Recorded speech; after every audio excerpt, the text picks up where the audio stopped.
Are you the parent of a child that's turning 18 years old or going to college? I'd like to take a moment to talk to you a little bit about that. Most people don't realize that when their child turns 18, you as their parent don't have the right to make medical decisions as a matter of course. Similar to when your child is birthed to 18, you as the primary caregiver and you as the parent of that child have the right to make medical decisions on behalf of that child. When your child turns 18, they are considered an adult, and as such, have the very same rights as anyone else and require the very same documents of anyone else. So in anticipation of your child turning 18, we'd encourage you to come to us and have a meeting and put together a coming of age or a turning 18 or growing up documents. We'd encourage you before your child turns 18 to start the process of creating the documents that are necessary to empower you or whomever your child decides to make medical and financial decisions if they can.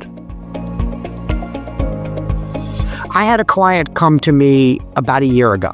It was a Friday after hours, and I received a call. At the time, the calls were going to my cell phone, and I was outside of a pizzeria getting some food for dinner, and I was waiting for the pizza, and I had a few minutes, and I said, I'll take the call. We'll see what happens. And it was a frantic parent. And that parent explained to me that their child was in the hospital for mental health issues, and they couldn't get access to them, and they asked if I can help. Well, at first, I thought, oh, no problem, we'll put together some documents. And I realized that that child didn't have capacity to make decisions about who could make medical or financial decisions. You see, once you lose capacity, you can no longer create the documents that are necessary to empower someone else to make medical or financial decisions. And we found out that that hospital was going to start electroconvulsive therapy on that child, something the parents didn't want at all. And luckily, we have an attorney in the office who can handle guardianships. I was able to speak with that attorney on a Friday, and it was actually Labor Day weekend. And courts were closed on Monday. And that attorney was able to work with the parents over the weekend and was able to put together a plan and be able to, on Tuesday, petition the court and start the process of guardianship. And the guardianship was eventually finished, which was a long and expensive and time-consuming and most importantly, a worrisome process, because here you have a child, and they still are your child, in the hospital, and you as a parent don't have a say, and in some instances can't even see that child and don't have the ability to make the decisions that you've made for their entire life. So avoid that heartache and take matters into your hands now. Avoid the heartache and put together an estate plan for your child. Now, this estate plan, while similar to one that you might do, is a little different in a sense that it's less complicated. It's a lot easier. Oftentimes, the parents are the designated attorney in fact, or the parents are the designated healthcare agent. Some of the documents, or one of the documents that we add to a child going away to college is called a FERPA Release. And what that is a release that allows you as the parents the ability to talk with the school about confidential aspects of the child's education, and also parts of the healthcare proxy are there to allow you to talk to the healthcare center of the school about what's going on with your child. Without this plan and without this setup, you're not going to have the right to make medical and financial decisions on behalf of your child. Call us today for a chance to put together a plan for your child that's turning 18 or going to college. We can help.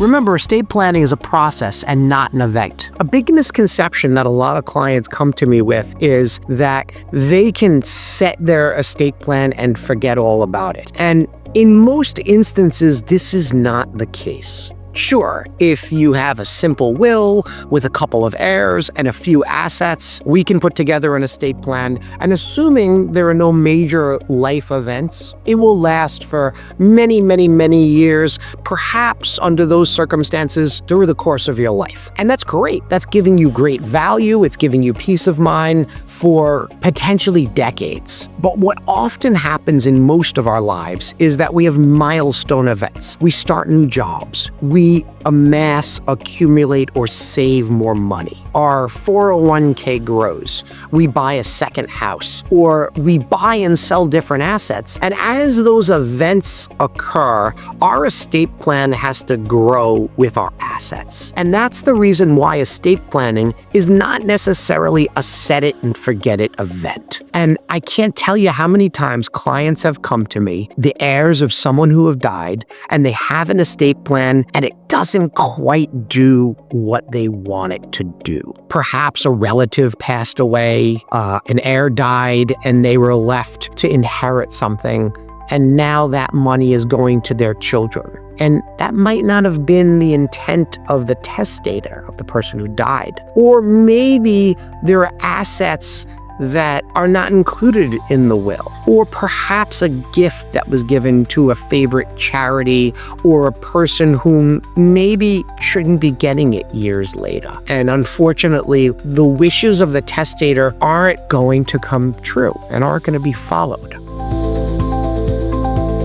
It's of utmost importance to remember that having a trust-based plan is not a set it and forget it matter. You have to remember that when you have a trust-based plan, you have to fund those assets. You have to align the assets with your trust to ensure that those assets are now owned by the trust. And what we see happens sometimes when a person puts together a trust and doesn't revisit it with their attorney on a yearly or every 3-year or every 5-year or any regular basis is that they end up buying another asset or opening a bank account or a CD or some stock, or even Bitcoin for that matter, and it's not aligned with the trust. It's not owned by the trust.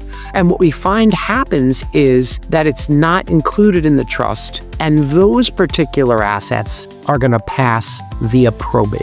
Call us today.